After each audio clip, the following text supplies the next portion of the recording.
Welcome to Solarpunk Life. Today we are talking. Joe? What are we talking about today? You brought this one up. Well, we've been doing a whirlwind filming day here in the studio, and I was talking about how it would be great.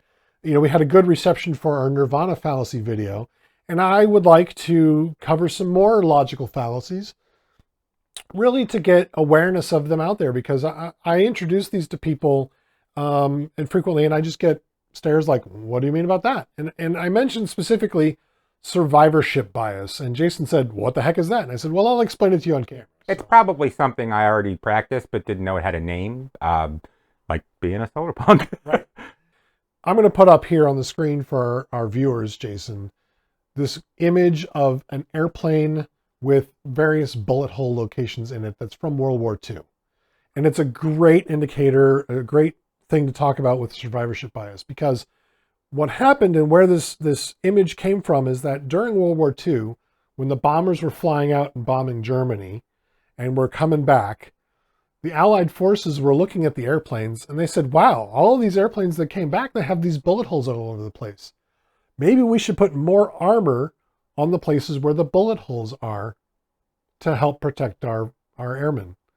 And somebody had the bright idea of pointing out that no, all of the places where the bullet holes are not is where we should put more armor, because those are the places where the planes were shot and didn't return.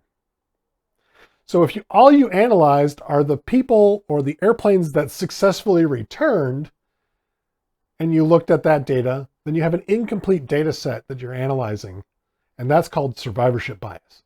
And so this gets applied to situations where you look at successful businessmen or successful business people, and you say, well, this person did X, Y, and Z, and they succeeded. I'm going to go do X, Y, and Z, and I will also succeed. That's not always true. What you need to do is you also need to look at people who did X, Y, and Z and failed. You just blew my mind with that airplane reference. War's bad. War is bad. War's bad. But survivorship bias is taken in a lot of situations. When you look at, for example, things in a demographic status, you look at older people in the population at any given time, and you say, well, people who are 65 years of age or older all got there because they did this, right? People who get interviewed like, well, I smoked a cigar every day of my life. I'm 101 years old.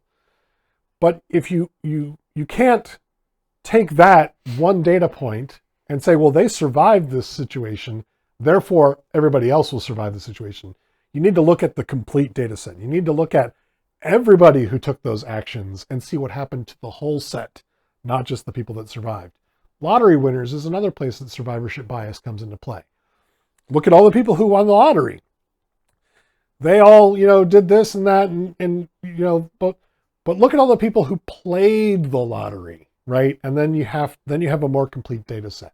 So survivorship bias is basically a bias in a statistical data set because you have pre-selected people based on a success criteria, not on the actions taken that led to that success. Okay. So the success is not the standard. The success is the selection criteria. Selection criteria, right. and how they got there. That makes complete sense. So if you look at like CEOs and you say, here's a whole bunch of CEOs and how they got to there, and they all have in common that they wear this kind of shoe. Capitalism's bad. Right? Capitalism is bad.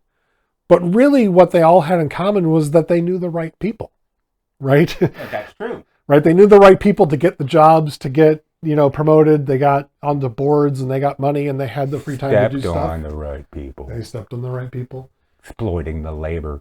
And so it really, survivorship bias is something to keep in mind to help you reframe data analysis techniques to make sure that you're looking at the right data to begin with. That, again, okay, so I had not remotely had that in my head, but that totally makes sense. Yeah. So I think what I'd like to do, Jason, is have a series of videos about these different logical fallacies, statistical biases, and really kind of present them to our community Because with these tools in hand, you can educate yourself and, again, approach that world with a more critical eye and really help navigate the world that is out there. There's a famous phrase, I don't remember, I think it's attributed to Mark Twain, but we attribute everything to Mark Twain, that there's three kinds of falsehood in the world. There's lies, damn lies, and statistics. Mm-hmm. And survivorship bias is one of those kinds of falsehoods. So watch out for survivorship bias out there, folks. And as always, Do good. and be good. Thanks for watching.